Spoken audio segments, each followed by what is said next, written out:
7:20 বাজে।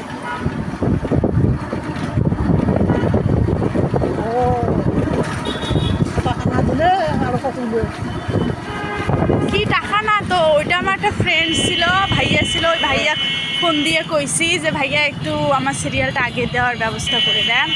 ওই ভাইয়া আবার ওই যে ডাক্তারের সাথে থাকে না সহকারী, ওনাকে ফোন করে কইছে। তো ওই ভাইয়া বলার পরে আমাদের সিরিয়ালটা আগে দিচ্ছে, এই জন্য আমরা আগে আগে দেখে আসতে পারলাম, নাইলে তো আমাদের 9টা 10টা বাজতো।